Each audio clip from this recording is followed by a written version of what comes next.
Assalamualaikum warahmatullahi wabarakatuh, teman-teman. Di sini saya ingin memberikan berbagi aja ya. Ini bukan tafsir, tapi ini yang saya pahami dari pembacaan Al-Quran. Kita akan mulai dari surah yang pertama di dalam Al-Quran, yaitu surat Al-Fatihah. Jujur teman-teman, saya tidak memiliki kemampuan bahasa Arab yang mumpuni, tapi adalah sedikit-sedikit sebagai pemula dan sebagai mahasiswa tafsir Al-Quran, saya sedikit bisa memahami bahasa Arab. Dan saya memiliki kebiasaan membaca Al-Quran dengan artinya dan berusaha menelaah memahami maksud dari suatu ayat. Jika suatu ayat saya tidak paham, pertama kali saya akan membaca bahasa Arabnya. Saat saya tidak paham, saya akan membaca terjemahannya. Dan jika masih belum paham, saya akan membaca berkali-kali bahasa Arab dan terjemahannya, teman-teman. Gunanya adalah agar pesan yang dimaksud oleh Al-Quran, oleh ayat tersebut dapat saya pahami dan bisa tertinggal di memori. Begitu teman-teman. Saat ini saya ingin menyampaikan apa yang saya pahami dari pesan Al-Quran. Mungkin teman-teman semua pasti memiliki pesan yang berbeda ketika mendengarkan atau membaca Al-Quran. Begitu juga saya, bahkan dalam diri seseorang, membaca Al-Quran itu memiliki episode yang semakin hari semakin seru. Mengapa saya sebutkan seperti itu?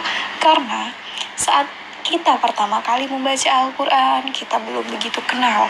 Makin lama makin kenal, dan penafsirannya akan makin meningkat pemahamannya, meningkat kualitasnya. Semakin, apalagi jika itu selalu didukung dengan keilmuan yang semakin diasah ketajamannya. Ketajaman untuk memahami sebuah ayat, sebuah firman dari Tuhan. Dan menurut yang saya rasakan, salah satu bentuk ketajaman memahami ayat Al-Quran tidak hanya dari segi keilmuan teoritis saja teman-teman, tetapi juga berkaitan dengan pembersihan jiwa kita sebagai manusia. Maksudnya, saat akal kita sudah dilatih, maka hati yang bersih akan semakin menunjukkan jalan yang benar kepada akal, akan membuat akal bisa melihat lebih jelas lagi apa yang bisa dia pahami, dan hati akan merasakan apa yang akal temukan. Saat keduanya bersinergi, rasa dan pengetahuan tersebut akan bisa meresap lebih mendalam ke dalam diri kita sebagai pembaca Al-Quran.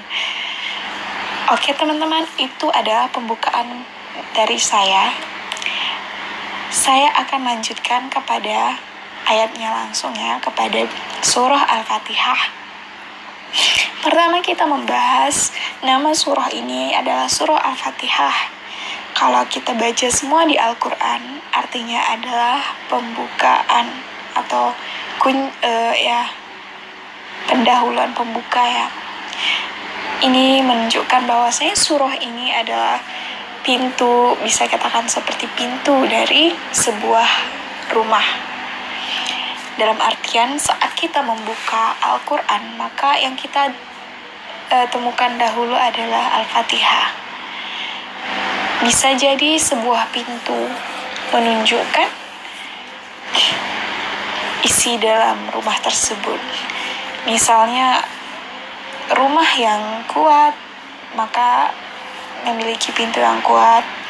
Rumah yang akan roboh juga ditandai dengan pintu yang mungkin sudah mulai rusak, seperti itu teman-teman. Jadi lanjut kepada ayat pertama. Bismillahirrahmanirrahim. Dengan menyebut nama Allah yang Maha Pengasih lagi Maha Penyayang. Ini adalah arti yang bisa kita baca dalam terjemahan Al-Qurannya. dengan menyebut, menurut teman-teman apakah menyebut? Sebenarnya dengan nama Allah ya, bukan menyebut. Namun dengan ini banyak sekali yang bisa kita bawakan hal di sini, hal pekerjaan. Dengan dalam artian dia universal, berlaku terhadap semua pekerjaan yang Allah ridhoi. Kenapa nama Allah dibawa? Karena Allah akan selalu merestui sebuah pekerjaan yang baik, yang sesuai dengan sifat-sifatnya, sesuai dengan zatnya. Jadi saat seorang hamba yang beriman melakukan sebuah pekerjaan yang baik dan diniatkan dengan selalu menjadikan Allah sebagai pegangan setiap bekerja, menjadikan Allah sebagai tameng dalam setiap urusannya, setiap masalahnya, maka masalah tersebut akan menjadi ibadah. Masalah, ujian, dan segala hal yang bisa kita lakukan akan menjadi pahala. Masya Allah teman-teman, energinya sangat besar ya kalau kita rasakan dengan perasaan yang kuat seperti tadi. Bismillah, bismillah. Selanjutnya Ar-Rahman Ar-Rahim, yang maha pengasih lagi maha penyayang. Saya pernah belajar tafsir dari guru-guru saya bahwasanya kalau Ar-Rahman itu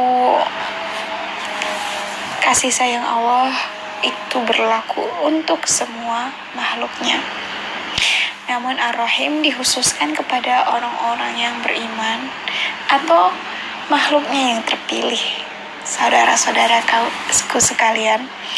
Jadi di sini menunjukkan bahwasanya kasih sayang Allah itu bertingkat ya teman-teman. Ada tingkat yang sempurna dan ada yang tingkatnya seperti dibatasi. Hal ini sesuai dengan sifat Allah, dalam artian ketika seorang hamba mendekati Tuhan, maka kasih sayang Tuhan akan semakin dekat kepada dia. Simpelnya adalah ketika kita mendekati cahaya, maka cahaya itu akan semakin banyak menerangi kita, dan ketika kita tidak begitu mendekatinya, maka yang kita dapatkan dari cahaya, yang bisa kita dapatkan dari cahaya itu sinarnya hanya sedikit, dan kita masih merasakan sedikit remang-remang dan kurang bisa melihat dengan jelas. Seperti itu. Oh ya teman-teman, karena waktu